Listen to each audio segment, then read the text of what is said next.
Je vous remercie beaucoup. Donc, c'est un autre sujet, beaucoup moins convoité que les données de santé, puisque je vais vous parler de l'expérience française d'accès aux données de carrière, puisque le titre, c'est bien le droit à l'information des actifs à leur retraite, mais en réalité, les actifs, ce qui les intéresse pour leur retraite, eh bien, ce sont leurs données de carrière.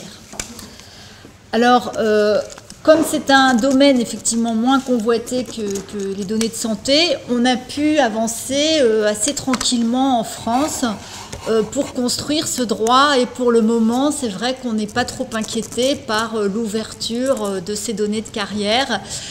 Même si on sait qu'un jour, par exemple, croiser des données de carrière avec des données de santé, ça peut être très intéressant pour savoir si, en fonction du travail que vous exercez, vous avez une espérance de vie plus ou moins longue, vous êtes plus sujet à certaines pathologies ou pas. Donc je pense que ces données, un jour, attireront l'attention, mais pour le moment, on est assez tranquille.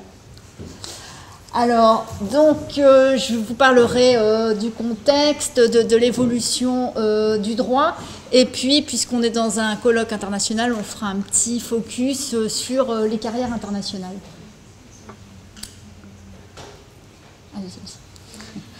Alors, en France, comme rien n'est simple, nous avons 35 régimes de retraite. Wow. Ils sont ici tous représentés.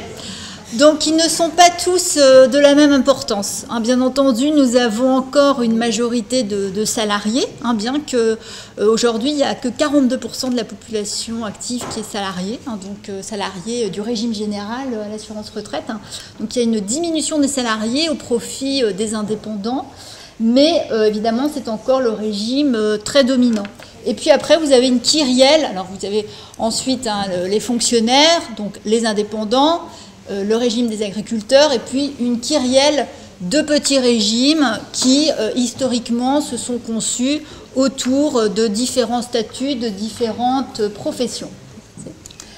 Donc, nous avons des régimes de retraite très différents. Nous en avons certains qui vont compter des trimestres, d'autres qui vont compter des points. La majorité sont des régimes où les actifs paient pour les retraités. C'est le cas du régime des salariés, donc les actifs cotisent pour les retraités actuels. Donc c'est un régime par répartition où nous sommes en temps réel, on va dire. Mais il y a d'autres régimes qui sont plus fondés sur des fonds, sur de la capitalisation. On a des régimes qui ne gèrent que des droits à retraite. D'autres régimes, par exemple le RSI, la MSA, vont aussi gérer des droits maladie et même des droits famille. Et puis, nous avons des régimes qui font à la fois la base et la complémentaire, et d'autres qui ne gèrent que la base, d'autres qui ne gèrent que la complémentaire. Donc, on avait un contexte extrêmement divers de régimes, et vous pouvez passer. Donc qui est représenté ici, donc je vais passer assez rapidement, mais donc vous voyez un petit peu la décomposition de ces différents régimes de retraite en France, où on a pour l'anecdote le régime de retraite de l'Opéra de Paris ou de la Comédie Française, qui continue à perdurer. Alors, dès 2003, le législateur, inspiré par l'expérience suédoise, il y avait une délégation ministérielle qui était allée en Suède et qui était revenue avec l'enveloppe orange, très célèbre en Suède. Dès 2003, le législateur a voulu instaurer en France un droit des actifs à être informés sur leur retraite. Donc, vous imaginez bien que cette disparité de régime, pour réussir à donner une information unique aux personnes, puisque les personnes au cours de leur carrière, de moins en moins d'ailleurs, sont ou que salariés ou que fonctionnaires. On a de plus en plus des carrières où on va exercer plusieurs fonctions, plusieurs professions, soit simultanément, soit successivement. Et donc, il faut réunir toute l'information pour constituer ces documents uniques. Donc, ça a pris un petit peu de temps. Et les premiers documents ont été envoyés en 2007. Donc au début, effectivement, c'était un droit qui s'exerçait de manière proactive pour l'administration, c'est-à-dire que les personnes n'exercent pas leur droit d'accès à l'information sur leur carrière, mais c'est l'administration, donc les régimes de retraite. On a créé pour cela un GIP, un groupement d'intérêt public, qui est chargé de mettre en œuvre ce droit à l'information et donc de récolter l'information auprès de l'ensemble des régimes d'affiliation d'une personne et lui envoyer un document unique qui fait état donc de l'ensemble d'informations sur sa carrière. Donc avec un tableau récapitulatif d'abord, et puis ensuite autant de feuillets que la personne a de régime d'affiliation, un feuillet par régime. Alors comme vous le voyez, c'est un document très statique, hein. Il est toujours comme ça, hein, il a toujours cette forme-là. Et donc on va voir que par la suite, en 2010, le législateur est à nouveau intervenu pour que ce document qui est envoyé papier puisse être également accessible sur demande en ligne. Alors d'abord, quel est un petit peu le rythme auquel on envoie ces documents? Eh bien, à partir de 35 ans, on envoie, et tous les 5 ans, un document sur récapitulatif des droits de la carrière, hein, une information sur la carrière. Et puis à partir de 55 ans, on arrive à faire une estimation.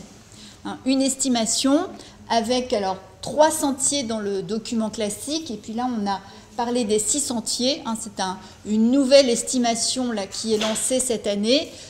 Les 6 sentiers correspondent à des carrières plus ou moins heurtées que peuvent avoir les personnes selon qu'elles continuent dans le même emploi, qu'elles aient une période de chômage, une période de maladie. Hein, donc on fait des sentiers plus ou moins favorables. Et évidemment, dans le futur, hein, le futur de ces 6 sentiers consiste pour les personnes à elles-mêmes introduire des variantes. Par exemple, la personne veut mesurer quel serait l'effet sur sa pension d'un travail à temps partiel, elle introduit la variante et hop, on lui indique ce que ça changerait en termes de montant de pension. Mais ça, ce n'est pas encore en vigueur. Hein. Pour le moment, ce sont des sentiers figés qu'on propose aux personnes. Donc voilà, hein, donc, un autre service créé en 2010, c'est un entretien information retraite à partir de 45 ans, où là, on va également donner une estimation de son montant de pension à la personne qui demande son entretien. Mais vous comprenez qu'à 45 ans, il faut prendre énormément de précautions puisque la carrière de la personne peut beaucoup changer jusqu'à l'âge de sa retraite. Donc ces estimations qu'on donne entre 45 et 55 ans ne peuvent être fournies qu'avec un conseiller retraite qui va l'expliquer à la personne. Hein. Il ne s'agit pas pour la personne de prendre pour argent comptant l'estimation qu'on lui donne. Donc il faut bien lui expliquer que c'est une estimation, donc que c'est un jour J et que l'évolution de sa carrière va évidemment avoir un impact important sur cette projection. On a assez peu de contentieux, hein, c'est-à-dire que les personnes comprennent bien que ce qu'on leur donne n'est pas forcément ce qu'elles auront, mais on en a quand même un petit peu. Hein, c'est là tout le danger, on va dire, de s'exposer en donnant cette information aux personnes, bien qu'on prend énormément de précautions en leur indiquant que cette information n'est pas contractuelle, etc. Et que quand il faut faire une prévision un petit peu fausse, on s'arrange toujours pour qu'elle soit plutôt en dessous du montant que la personne pourra toucher plutôt qu'en dessus. On a quand même quelquefois des erreurs, hein, même on en a beaucoup, et du coup il y a quand même un certain contentieux qui se développe. Et les juges ne nous suivent pas toujours d'ailleurs, hein. Les juges assez naturellement d'ailleurs considèrent qu'on n'avait qu'à donner une estimation juste aux personnes.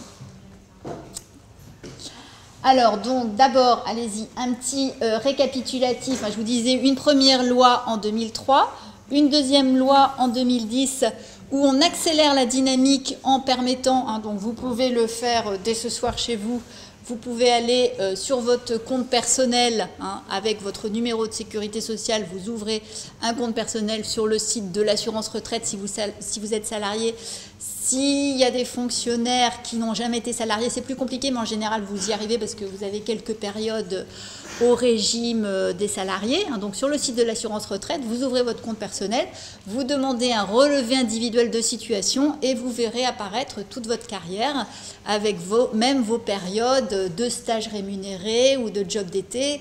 Les gens sont toujours étonnés de voir qu'on a su si bien retenir tous leurs éléments de carrière. Et donc, c'est un document qu'on délivre normalement en 3 secondes, donc avec un système d'information extrêmement élaboré, puisqu'on va collecter l'information dans les systèmes d'information des organismes de retraite. Il n'y a pas une base unique qui va donc centraliser l'ensemble de cette information. Elle est vraiment collectée à la volée dans les systèmes d'information pour faire en direct le document qui est présenté à la personne. Allez-y.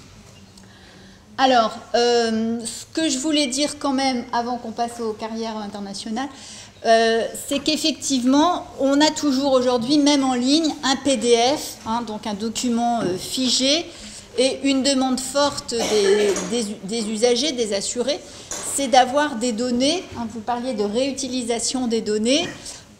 Bon, je vous dis que les données de carrière suscitent moins la convoitise. On a quand même d'autres secteurs économiques qui donnent un conseil retraite. Ce sont les assureurs, les banques.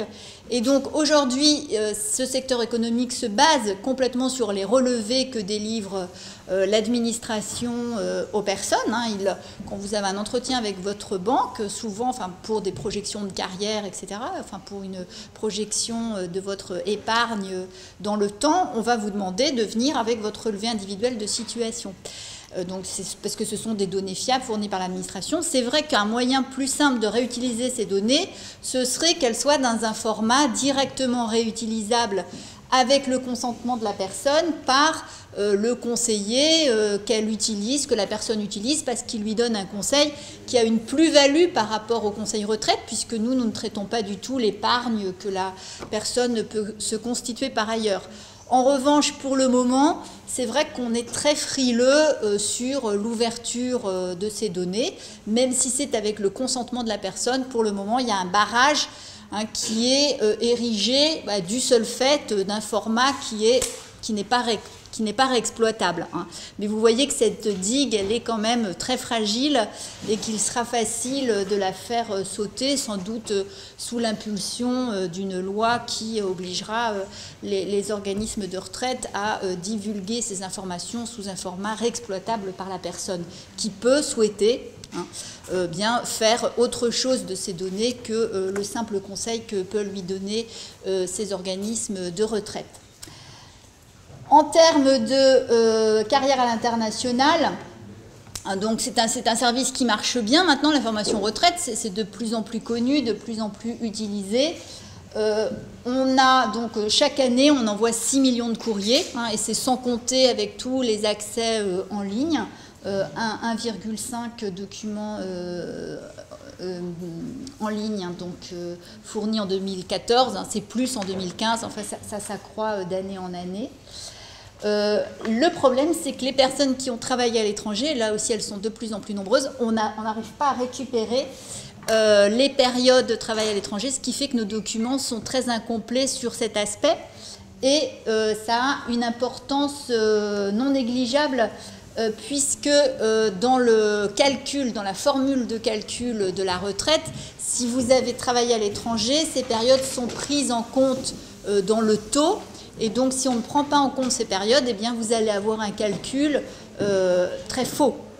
Et donc, toutes les personnes qui ont travaillé à l'étranger, malheureusement, aujourd'hui, ont une information très partielle et fausse, puisqu'elle ne prend en compte que le travail réalisé en France. Donc, c'est un vrai challenge. Nous sommes en train de travailler à la possibilité de rapatrier l'information sur ces périodes travaillées à l'étranger. Il y a des projets européens en cours, échanges européens de sécurité sociale, donc des échanges sécurisés qui permettent d'obtenir par échange de données directes avec les organismes étrangers, d'obtenir ces informations. Et au minimum, nous essayons pour cette année ou l'année prochaine d'indiquer à la personne qui a travaillé à l'étranger que nous sommes au courant qu'elle a un morceau de carrière à l'étranger, hein, qu'il n'apparaît pas dans son relevé, mais que nous avons bien l'information et que donc à ce titre, l'information sur sa carrière et son éventuel montant de pension que nous lui donnons, eh bien, ne prend pas en compte cette information dont nous avons connaissance. Bien entendu, l'un des enjeux, c'est la protection des données personnelles, hein, donc, mais vous imaginez bien que les organismes de sécurité sociale ont cette préoccupation complètement au cœur, hein, de leur activité, et tout est fait dans un respect de cette réglementation européenne que vous avez rappelée de protection des données personnelles, avec un doute, hein, sur le lien qui pourrait être fait avec des secteurs économiques, comme je le disais tout à l'heure, qui pourraient également pouvoir utiliser ces données pour rendre des services à valeur ajoutée aux personnes concernées. Et je vous remercie beaucoup pour votre attention.